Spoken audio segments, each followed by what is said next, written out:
Hello, I'm back again today.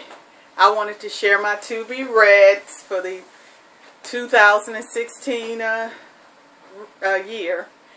And I realized that for me, I needed to be honest and realistic with myself. This is too much here. This would be considered my unrealistic TBR reads.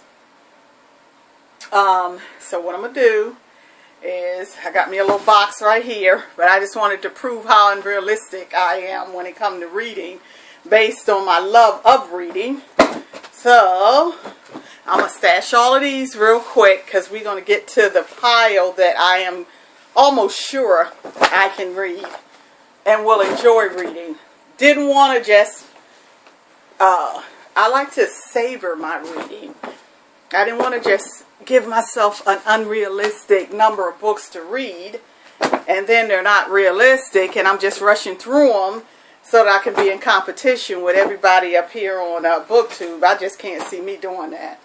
So anyway, I have to read and savor what I'm reading. So realistically speaking, I'm going to go through and share what I more than likely, and this is 24 books, what I more than likely will get finished with by say December the 31st. So and then I'll add some more in between when I'm done these. But anyway, Sue Grifton's A is for Alibi, and another Fern Michael book, The Nosy Neighbor or Newsy Neighbors, and then Carol Higgins Clark, which is Mary Higgins Clark's daughter, Hitched. Can't wait to read that. Suspense. And one of my favorite authors, Jeanette Ivanovich. Her mom is one of my favorite authors too, but I'm starting to really like her a lot too. I read some of her Christmas ones that her and her mom wrote. But anyway, plumb spooky. So, I'm trying not to go into detail about my authors and my favorite ones and whatnot, because then it takes up too much time. But anyway, Mama Pursues the Murderous, let me get it straight now. Mama Pursues Murderous Shadows. This is by Nora Delaroche. See, I'm trying not to say a lot, because I'm trying to make the video kind of short, but I discovered her, and I love black mystery writers, because I hardly know of any, really. So I was so happy to find her. So whenever I find one of her books, I grab it. Drama in the Church. I read this about 4 years ago, and since it's been so long ago, I have to refresh my memory so I can read the more drama in the church. This one was so good, and I was very shocked. I was very shocked of the ending. So I must confess, yeah, everybody else was trying to figure out. I shared the book with others, and they were like, I don't understand. You know, that happens in the church and everything. Why are you surprised? This is it here. This is, oof. I just was not ready for it. Anyway, so drama in the church, and then more drama in the church, and then The Mailbox. Now this looks like a, I don't know, middle school read, or maybe I don't know, a young adult read. But anyway, I have no idea. I just know it sounds like a good book. The Mailbox by Andre, I think it's Schaefer. So I don't know. I don't know whether this was supposed to be in a kid book or what. Honestly, I don't know. But anyway, The Sweethearts of Soul. This is by Evelyn Slim.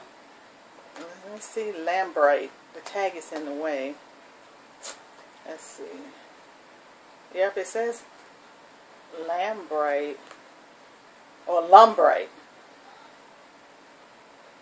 Yeah. So I'm looking forward to this. See, they look like the Supremes or something. But anyway, let's see. And then there's my girl again, Janet Ivanovich, Book 12 series. I'm going to be talking about that. It is worthy of its own video. So anyway, I'm going to be talking about that. I started reading this book, Deborah McCumber's, let's see, Small Town Christmas. And it's 2 stories in here. I love her, but her books drag sometimes for me. I love her little stories and stuff like that. And she's such a cutie. And real life, I've heard some of her interviews and stuff and seen her, you know, some of her interviews. And she's just a cutie to me. But her stuff is just too long sometimes. I can't. It could be the small print. I don't know. But anyway, I read one story in this last year. And hopefully I'll get the other one done so I can mark that I've read this book. Because I also keep a book journal, which I'll discuss in another video. But anyway, Friday Night at Honeybees. This is Andrea Smith. So I can't wait to get into this. This seems like some swinging and dancing and some good time up in there.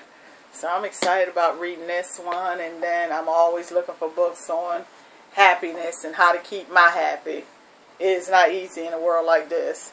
But anyway, The Lost Recipe for Happiness, which is hilarious. Barbara O'Neill wrote this book. Anyway, let's see. I got The Big 50.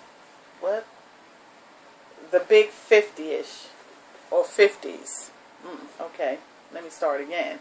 Sandra D. Bricker. Sandra D. Bricker. The Big 50s. I don't understand how to read it because it's got an H on the end. I thought that was an S. I need my glasses definitely changed. But anyway, let me see if you can see it so you can do yourself the favor. Because I don't know what I'm talking about. Anyway, The Picasso Flip by Vince Van Pattern. Wait a minute. And Robert J. Randisi. Okay. Vince Van Patten and Robert J. I don't know. Randisi. That's what I'm thinking of. Anyway, it's a Texas Hold'em mystery. The Picasso Flop. So, it sounds like it was going to be good. I like stuff like that. And Miss Julia. I have a series of Miss Julia books, and I think I've probably read, well, it is a series, and I have most of the series. It's probably, again, about maybe 15 or 20 books in the series, and I probably have about, I don't know, maybe 10 books now by her. But anyways, Anna B. Ross, and Miss Julia is a trip. I love reading her. She is a trip. And again, here's my girl and her daughter, Mary Higgins Clark and her daughter. This is the last one that I know of, excuse me, in the Christmas series that Mary Higgins Clark and her daughter put out. So,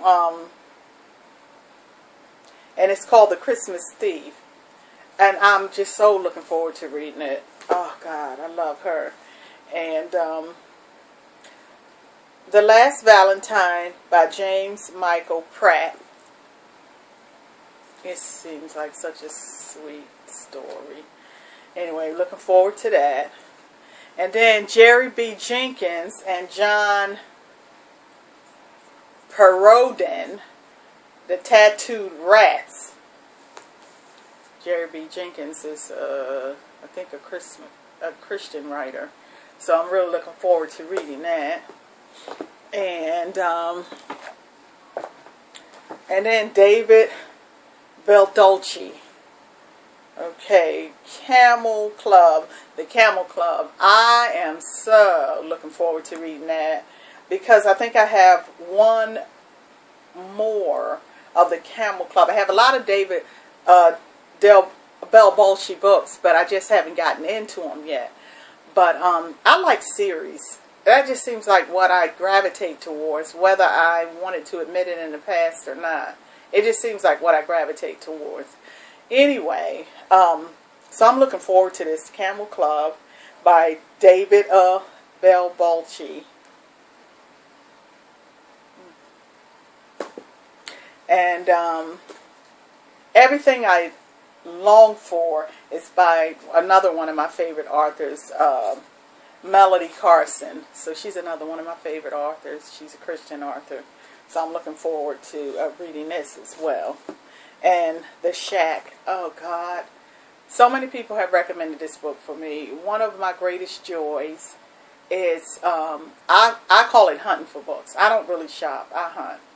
And because I don't go to Barnes and Nobles anymore. I don't do Amazon. I should say I rarely do Amazon and Barnes and Nobles. I said I wasn't going to say that I don't do them because of the fact that in reality, here and there, I do still order. Nothing like I used to. Maybe 10% of my books now come from places like Barnes and Nobles and Amazon and stuff, because the rest of them come from the thrift store. Just about all of them. And the swap shelf at my local library, as well as the book nook, and the book sale that they have, the monthly book sale that they have at our main library. So I really don't order books anymore new. But anyway, when I go and look for books and we get around the book trough, as I call it, I have met some of the most wonderful, nicest people. And they recommended this book to me, several, in different places that I go. So I said it must be meant for me to read this book. It's W.M. Paul Young. I don't know what W.M. is for, but anyway, it's by W.M. Paul Young. And they said the book has the potential to change your life. So it's called The Shack. But anyway, let's see. Another Deborah McCumber book, 21 Wishes. It's a Blossom Street book, and that's another thing. I'm getting on my rant about Blossom Street. I have to do a video about the Blossom Street series. But anyway, and A Good Yarn by Deborah McCumber. It's another Blossom Street book. And this one is the sequel to The Shop on Blossom Street, which I read, I think it was last year. And God, it had me out there buying knitting material and all that kind of stuff. I bought the little, I can't even think of the name of them now, and the yarn and everything. I was like, oh God, why am I doing this? But the book was so cute, and I don't know, it just gave me a desire to want to do something like that. I still haven't started it yet. But anyway, it's the needles, the crochet, the knitting needles I brought. But anyway, this is my realistic book read for 2016. And this box, you can't see it, it's my unrealistic TBRs for 2016. I'm trying to keep it real. I'm trying so hard to keep it real. So anyway, that's what I wanted to share. Thanks so much for watching. Oh, God.